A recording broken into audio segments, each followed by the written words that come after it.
എല്ലാവർക്കും നമസ്കാരം. നമുക്ക് കാറ്റത്തെ കിളിക്കൂട്ടിലെ നിധിയുടെയും സുധീഷിൻ്റെയും നാളത്തെ നല്ലൊരു കഥ കേൾക്കാം. എല്ലാ ദിവസവും ചാനലിലൂടെ വീഡിയോ അപ്ലോഡ് ചെയ്യുന്നതാണ്. എൻ്റെ ചാനൽ ആദ്യമായി കാണുന്നവരാണെങ്കിൽ ഒന്ന് സബ്സ്ക്രൈബ് ചെയ്യണേ. വീഡിയോ ഇഷ്ടപ്പെടുവാണെങ്കിൽ ലൈക്ക് ചെയ്യണേ, കമൻറ്റ് ചെയ്യണേ. സുധീഷിന് ട്രാവൽസ് ചെയ്യുന്ന ഒരു ട്രിപ്പ് പോകാനിടയാവും. അത് കല്യാൺ കൃഷ്ണൻ എന്ന് പറഞ്ഞ ഒരു ആളുമായിട്ട് ട്രിപ്പ് പോകാനാണ്. അവിടെ വെച്ച് തന്നെ നിധിയുടെ അച്ഛനായ രാജീവ് ശങ്കറിനെ കാണാനിടയാവുന്നുണ്ട്. അതിനുശേഷം രാജീവ് ശങ്കറുമായിട്ട് സുധീഷ് സംസാരിക്കുന്നുണ്ട്.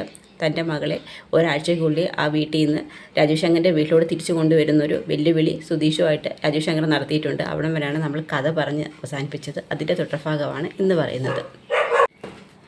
നിധിയെ അന്വേഷിച്ച് കിളിക്കുള്ളിലോട്ട് വരുന്ന രാജീവ് ശങ്കർ ചെന്നെത്തുന്നത് സുഭാഷിൻ്റെ മുമ്പിലാണ്. സുഭാഷിൻ്റെ അടുത്താണ് വീട്ടിലേക്കുള്ള വഴിയൊക്കെ ചോദിക്കുന്നത്.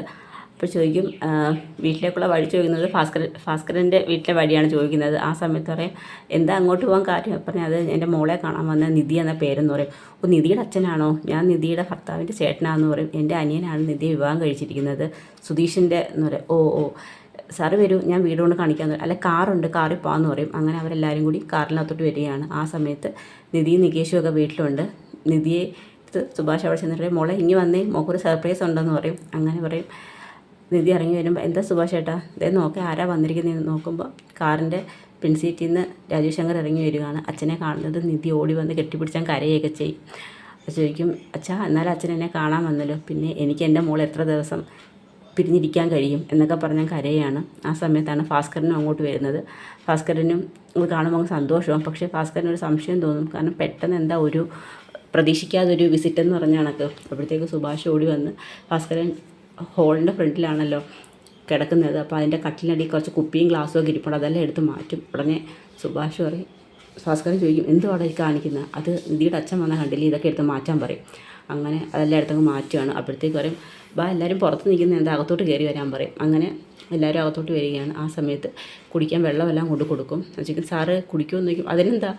അങ്ങനെ വെള്ളം കുടിക്കും. ഉടനെ നികേഷ് പറയും, വെള്ളമാണോ ചേട്ടാ കൊടുക്കുന്നത്? വേറെ എന്തെങ്കിലും പോയി ഞാൻ പോയി മേടിച്ചുകൊണ്ട് വരാമെന്ന് പറയും. അങ്ങനെ പോയി കുറേ സ്വീറ്റ്സൊക്കെ പോയി നികേഷ് പെട്ടെന്ന് കടയിൽ പോയൊക്കെ മേടിച്ചുകൊണ്ടൊക്കെ വരും. മറ്റേ എന്ത് ചെയ്യുന്നു സുഭാഷിനൊക്കെ ചോദിക്കും. ഞാൻ മേസ്തിരി പണിയാണ്. അത് ചോദിക്കും, എഞ്ചിനീയർമാരെക്കാട്ടും നല്ല ഭംഗിയായിട്ടാണ് മേസ്തിരി പണിയൊക്കെ ചെയ്യുന്നത്. പിന്നെ സുഭാഷേട്ടൻ നല്ലൊരു കുക്കും കൂടി അച്ഛാന്ന് പറയും. ഓഹോ, നല്ല നല്ല ഫുഡ് ഉണ്ടാക്കി തരും. അച്ഛന് ഇഷ്ടമുള്ള ഫുഡ് പറഞ്ഞാൽ മതി. എന്താ കഴിക്കാൻ ഇഷ്ടമുള്ള ഫുഡെന്ന് വെച്ചാൽ പറഞ്ഞാൽ മതി. നോൺ വെജ് ആണോ വെജിറ്റേറിയൻ ആണോ? അങ്ങനെയൊന്നുമില്ല, ഞാൻ എല്ലാ ആഹാരവും കഴിക്കുമെന്ന് പറയും. എനിക്ക് ഇഷ്ടമുള്ള എനിക്ക് സുഭാഷ് ചേട്ടൻ്റെ വെറൈറ്റി ചിക്കൻ ബിരിയാണി തന്നെ ആയിക്കോട്ടെ എന്ന് പറയും. പിന്നെന്താ ഉണ്ടാക്കാമല്ലോ എന്ന് പറയും. എങ്കിൽ ഞാനും കൂടി സഹായിക്കാം. അതൊന്നും വേണ്ട, മോൾ അച്ഛൻ്റെ കൂടെ സംസാരിക്കുക. എത്ര നാളിന് ശേഷം മോൾ അച്ഛനെ കണ്ടത്, ഇതൊക്കെ ഞാൻ ചെയ്തോളാം എന്ന് പറയും. അങ്ങനെ ഭാസ്കരൻ അങ്ങോട്ട് വരും. ഭാസ്കരൻ നിധിയുടെ അച്ഛനൊക്കെ ചോദിക്കും, ബീഡി വേണോ? ബീഡിയോ?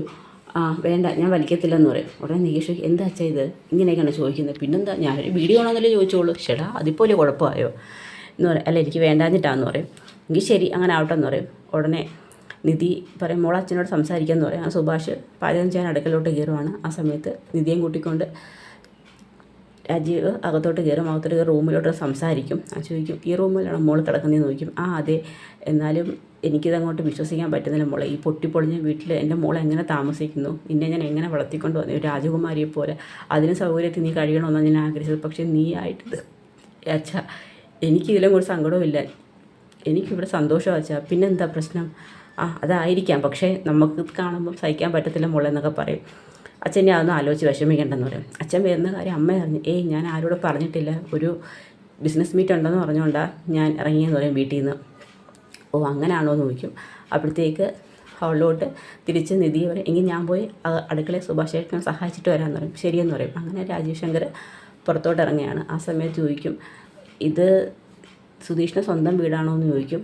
അത് സ്വന്തം വീട് ആണ്, പക്ഷേ കുറച്ച് സ്ഥലമൊക്കെ ഉണ്ട്. അത് ഇവിടുത്തെ അച്ഛനും സുധീഷിൻ്റെ അപ്പച്ചിയൊക്കെ ആയിട്ട് ചെറിയൊരു തർക്കത്തിൽ കിടക്കുമെന്ന് പറയും. കേസൊക്കെ ഉണ്ടെന്ന് പറയും. ശരിയെന്ന് പറയും. അപ്പോഴത്തേക്ക് ഭാസ്കരൻ അങ്ങോട്ട് വരും. ഭാസ്കരൻ ചോദിക്കും, എന്ത് ബിസിനസ്സാണ് ചെയ്യുന്നത്? അതെനിക്ക് കുറച്ച് 2-3 ബിസിനസ് ഉണ്ട്, എല്ലാം ഞാനും എൻ്റെ മോനും കൂടിയാണ് നോക്കി നടത്തുന്നതെന്ന് പറയും. ശരി, നിങ്ങളെന്ത് ചെയ്യുന്നു? ഞാനിപ്പോൾ ഒന്നും ചെയ്യുന്നില്ല. മുമ്പ് എനിക്ക് 2-3 ലോറിയൊക്കെ ഉണ്ടായിരുന്നു സ്വന്തമായിട്ട്.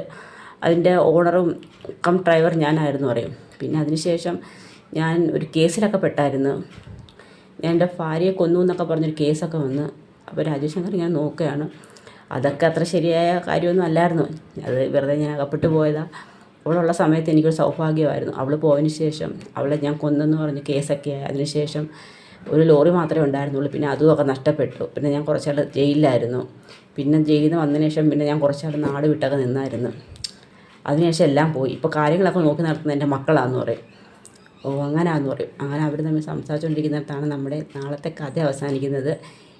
ഇനി രാജേഷ് അങ്ങനെ പേടിയാവും. കാരണം വെച്ചാൽ ഒരു കൊലപാതകയുടെ വീട്ടിലോട്ടാണോ എൻ്റെ മോൾ താമസിക്കുന്നത്. പിന്നെ പ്രത്യേകിച്ച് സ്ത്രീകളാരും ഇല്ല. അപ്പോൾ അതിൻ്റെയൊക്കെ ഒരു പേടി പുള്ളിക്കുണ്ട്.